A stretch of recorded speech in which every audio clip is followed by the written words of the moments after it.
A'udzubillahi minasyaitonirrajim. Bismillahirrahmanirrahim. Assalamualaikum warahmatullahi wabarakatuh. Balik lagi dengan Dr. Bobet, healthcare expert. Sudah 10 tahun saya bekerja di bidang ini dengan MBA, CFA, dan CPD HDS Expertise. Kali ini kita akan membahas untuk membuat sistem penggajian pegawai berbasis kinerja. Jadi untuk membuat sistem penggajian yang berbasis kinerja, kita harus mempunyai sebuah sistem yang berdasarkan measurement based on performance. Untuk sistem penggajian ini terdiri dari 3 bagian besar, yaitu yang pertama gaji pokok atau gapok, kemudian tunjangan dan insentif berdasarkan kinerja. Kita mulai satu persatu dari gapok sendiri. Gapok sendiri itu disusun berdasarkan pendidikan dan pengalaman kerjanya. Jadi yang pertama adalah pendidikannya. Ini adalah faktor pengalinya berdasarkan UMK atau UMR. Jadi upah minimum regional atau upah minimum kabupaten di rumah sakit itu berada. Jika dia pendidikannya SD, maka faktor pengalinya adalah 0,1 dikali UMK-nya atau UMR-nya. Ini UMK atau UMR terbaru yang digunakan. Kemudian jika pendidikannya 0,2 itu untuk SMP, SMA atau SMU itu 0,4, D3 0,5, D4 0,55, S1 nurse, dokter gigi, apoteker di angka 0,7, faktor pengalinya kali UMK, S2 atau magister 0,8, S3 dan spesialis di 0,9. Angka-angka ini dari mana? Ini empirical studi saya selama 10 tahun. Saya coba berbagai macam formula untuk membuat sistem penggajian ini, dan ditemukan angka ini cukup fair enough, cukup fairness dan adil. Nah, ketika dikonvertkan menjadi angka rupiah, itu menjadi suatu angka yang berkeadilan. Nanti ada contohnya. Yang kedua, unsur pembentuknya itu dari pengalaman kerja. Nah, ini ada 2 bagian besar. Pengalaman kerja dia, jika sesuai dengan bidang pekerjaannya, let's say misalkan dia melamar sebagai perawat, tetapi pengalaman kerjanya itu 10 tahun sebagai admin warnet, itu tidak dihitung. Jadi harus linear dengan posisi yang dia lamar atau yang dia apply. Jika sesuai dengan bidang pekerjaannya, 1 tahun, 2 tahun, 3 tahun, 4 tahun, 5 tahun, ini faktor pendidikannya adalah di faktor pengalinya di pendidikan. Jadi pengalaman kerjanya ini di pendidikan. Pendidikan ini pengalinya dengan UMK atau UMR, pengalaman kerja itu dengan pendidikan. Jadi kalau pengalaman kerjanya itu yang sesuai dengan bidang pekerjaan itu 1 tahun, dia 0,1 dikali pendidikan. Jadi nanti gapoknya adalah pendidikan ditambah dengan pengalaman kerja. Nah, yang tidak sesuai dengan bidang pekerjaan itu 5 tahun pengalaman kerjanya dihitung sebagai 1 tahun. Syarat untuk pembuktiannya adalah dengan paklaring atau surat keterangan pengalaman kerja dari tempat sebelumnya. Tentu saja, kalau tanpa paklaring, ya kita tidak bisa untuk memformulasikan pengalaman kerja ini. Yang kedua adalah dari tunjangan. Yang pertama tadi gapok, yang ini tunjangan.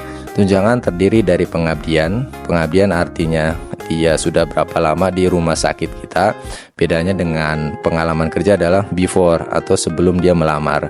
Pengalaman kerja sebelum, nah pengabdian ini adalah sesudah dia bekerja. Berapa lama dia pegawai tersebut mengabdi di tempat kita. Pengabdian 1 tahun ini bisa dirubah, bisa sesuai kebijakan. Angka-angka ini adalah empirical studi saya selama 10 tahun terakhir. Itu di 50.000, 75, 100, 125 tahun berdasarkan lama pengabdian dari pegawai tersebut. Entah 1 tahun, 2 tahun, 3 tahun, 4 tahun, 5 tahun, and so on. Pekerjaan di tunjangannya itu berdasarkan resiko atau continuous. Nanti ada penjelasannya di bawah. Jadi resiko atau continuous ini ada grade-grade-nya. Grade 1, grade 2, grade 3, dan grade 4. Selain resiko dan continuous itu berdasarkan emergensinya. Emergensinya itu bagaimana? Yang pertama adalah resiko di grade 1 itu di bagian administrasi, manajemen, keamanan, frontliner, helper, itu ada di grade 1 baik resiko ataupun emergensinya.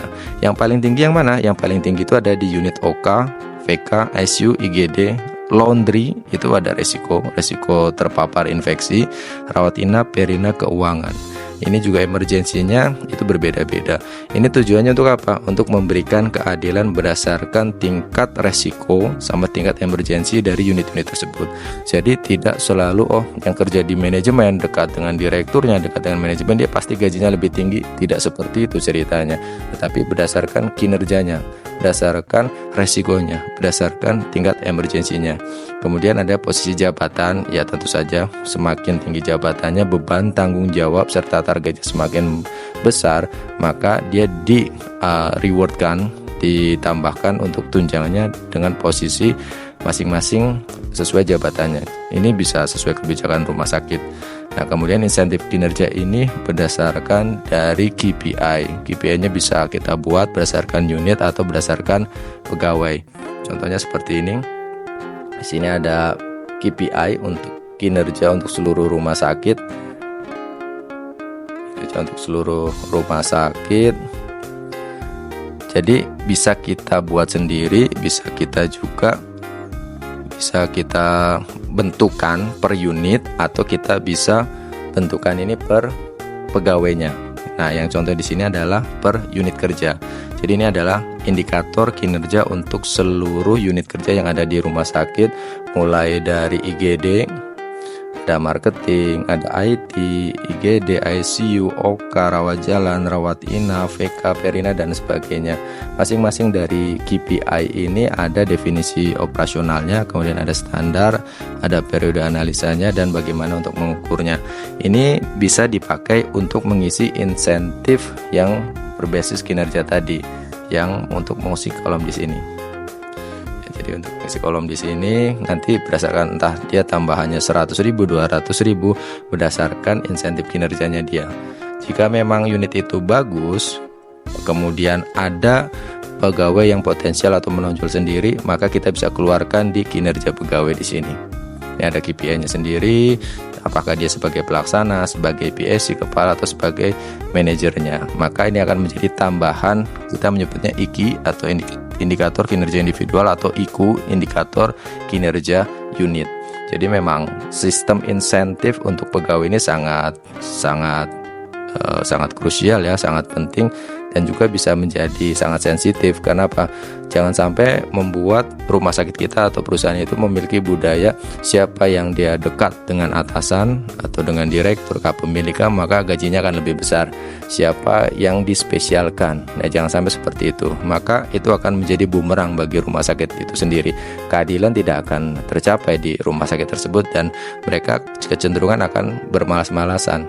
Ngapainlah kerja samping seperti itu, yang dekat yang akan gajinya lebih besar. Maka budaya menjilat ke sana ke sini akan sangat tinggi di rumah sakit tersebut.